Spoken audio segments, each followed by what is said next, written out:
Departure by Alan Wake. The man turned to face me. His face was covered in shadows. It was hard to make him out in the darkness of the forest that surrounded us, but the axe he lifted was plain to see. It glistened with the blood of his victim. He grinned madly. The shadows were alive, distorting his features. It was a scene from a nightmare, but I was awake.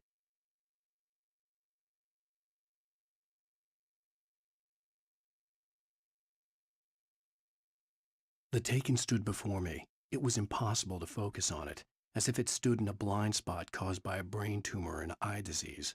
It was bleeding shadows like ink underwater, like a cloud of blood from a shark bite. I was terrified.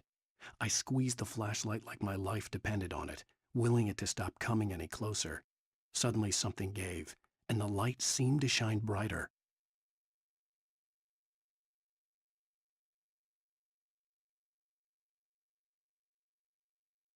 For a long time, the dark presence had been weak, sleeping, nothing but a half-forgotten nightmare or a shadowy flicker in the corner of an eye in the forest at night. Not real enough to properly exist, and yet too evocative to fade away completely. Now it was waking up. The rider like a fly caught in a spider's web, each jerk and kick vibrating the strands that led deep into its lair. It was aware of him now, and it could use him. All he'd need was a little incentive.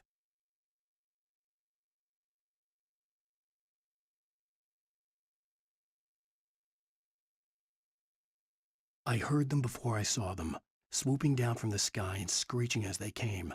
I spun around just as the cloud was upon me. For an instant, I stared into 100 dead eyes, black pearls glittering in the darkness. I raised the flashlight and the swarm exploded like fireworks. Feathers burned, turned into ash. I couldn't hear my scream above theirs.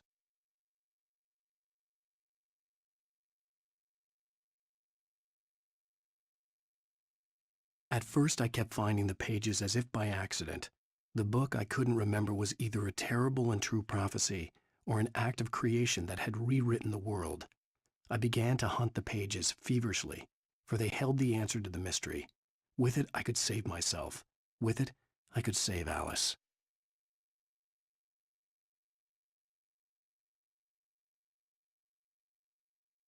I stepped into the gas station's garage. It was dark and quiet. The place was a mess. It looked like someone trashed the place or that there'd been some kind of fight. Light spilled into the room through an open door at the back, and I made my way toward it. Without any warning, I was blinded by a bright light. An old portable TV on the shelf had come alive by itself. Impossibly, I could see myself on the screen, talking like a madman.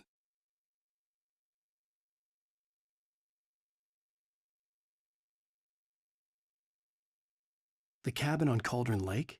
she asked. The sheriff looked at me suspiciously. The early morning light flooded through the office windows. I would probably never have gotten out of the woods alive without her help, but I couldn't tell her the truth of what I'd faced the previous night. She'd think I was lying or crazy. She'd lock me up, and she wouldn't help me find Alice.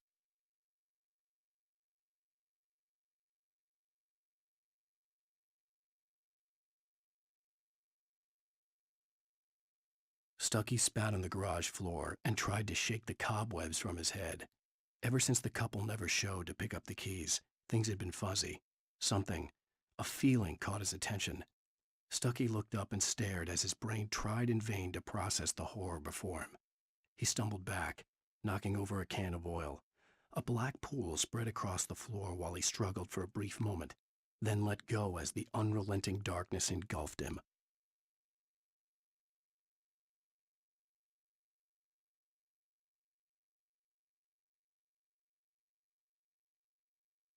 Rose knew she had been gushing, but right now she didn't care.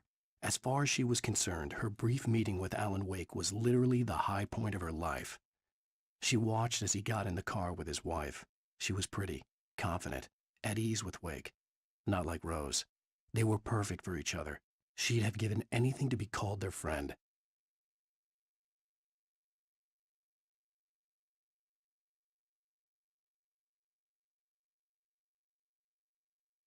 Barry Wheeler was bouncing off the walls. He jumped on a plane after his calls were ignored by both Al and Alice for several days. It could mean that they were both on a second honeymoon. But Barry didn't buy it.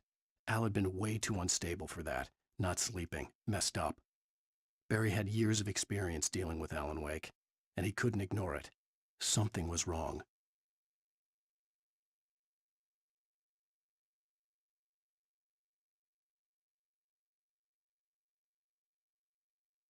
Toby knew the smell. It was the man, the nice man who always gave him treats and never got tired of playing with him. Toby wagged his tail in excited anticipation and gave a joyous bark. Then there was another smell, a wrong smell, and it was alien enough to stop Toby in his tracks.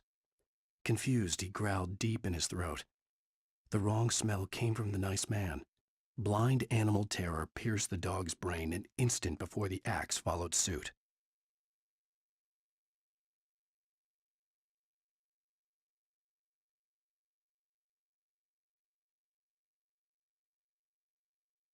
Barry took another sip of the heavenly coffee. He grinned at Rose. Surely this was love.